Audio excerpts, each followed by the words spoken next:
Since you're on YouTube, you're probably familiar with the term content creator. It refers to the person who's creating the videos that you're seeing now. I would say like me, but you can't really see me right now as a human being. All you're seeing is a video, right? Of course, this video about God being a content creator is just an example, but it gets really interesting when you think about how an everyday term like this can be used to explain something like the Trinity, and I'm going to attempt to do that now, based on the viewpoint of a content creator. Firstly, a content creator knows everything concerning his content. Girls, when I say his, it doesn't exclude you. You're a woman, which means you're part of the word his too. Just wanted to get that out of the way. So this content creator, right, he not only knows about his content, but he knows beyond that. It's up to him to share that knowledge or not, and even when he does share knowledge, there's still a ton that's in his heart and mind that's being developed and processed to be shared maybe later in the future when the time is right. Isaiah 55 verse 9 nicely demonstrates this by saying, "The Lord says, as high as the heavens are from the earth, so are my ways higher than your ways, and my thoughts higher than your thoughts." So this is the kind of God we're looking at. If a content creator on the earth can have so much else stored in his mind that the viewer does not know about, how much more God? The second thing about a content creator, and any person working at any job for that matter, he has a life of his own outside of that. Let me take another YouTuber for this example. Casey Neistat, he's a famous vlogger on YouTube. He pretty much films his life and shares it with millions of followers. But that does not mean that what they see is all that he is. You get me? In the same way, God is in everything we see, but we can't see everything of him because he is way beyond the reach of our capacity. There's a really interesting passage in the Bible in Exodus 33 verse 22 and 23. "When my glorious presence passes by, I will hide you in the crevice of a rock, cover you with my hand until I have passed by. Then I will take away my hand, and you shall see my back, but my face shall not be seen." Isn't that something? God was kind of protecting Moses from the gloriousness of his face, and this is just his face, just the surface of who he is, part of the surface. Frankly, Moses just could not have taken the face of God. So God in his wisdom, he does not allow us to see all of him, but he does allow us to see what will really help us. The third thing in connection to my metaphor is that this is YouTube, right? It's YouTube. Now, a content creator may have a life of his own, but whatever he's doing on his YouTube channel is for you.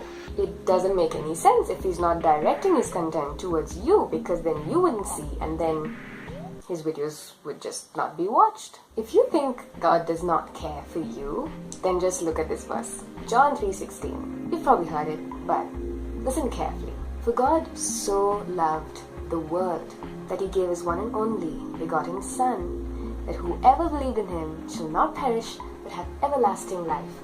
Now, if you don't see that this entire verse is directed to you with all the love that you could possibly imagine, then I don't know, man. That's a verse that's pretty much centered around his love for you.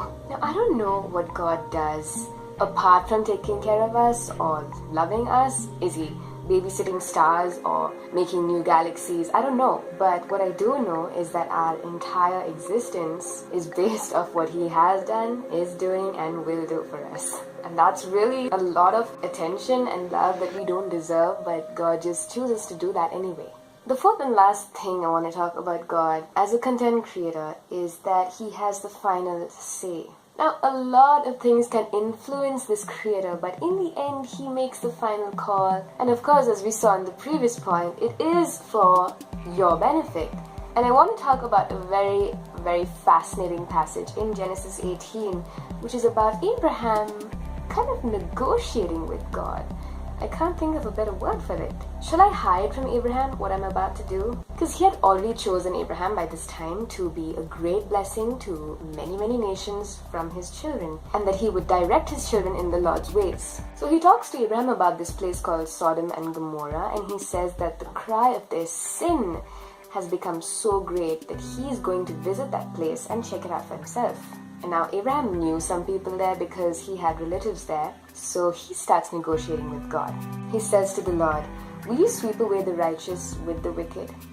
What if there are 50 righteous people there? Will you really not spare the place for the sake of those righteous people? Will not the judge of all the earth do what is right?" This guy knows how to pitch himself. The Lord says, "Okay, if I find 50 good people, I will spare that place." So now Abraham is a bit encouraged and he says, "Well, while we're at it, and I know I'm nothing to you but dust, but what if there are 5 less than 50 people that are good? Will you destroy the city for the lack of 5 people?" The Lord says, "No."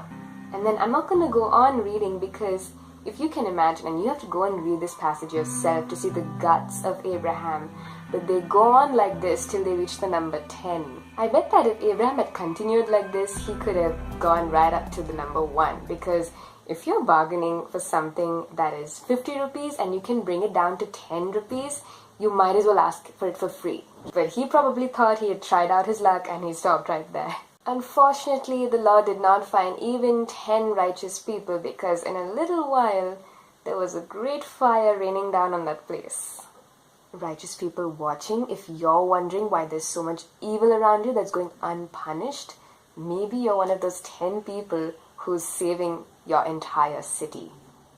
Okay, I went a little off track, but the point I was trying to make was, though Abraham influenced God to create this very interesting deal, God still had the final say. He could still decide to agree or not with Abraham, and then once it was agreed, he had the say in judging the people of that city according to what was right to him. Right, so those are the different aspects of a content creator that I wanted to talk about in relation to God. If that was an interesting perspective for you to listen to and give you a better understanding of God the Father, please give this video a like, because then it will pop up better on YouTube.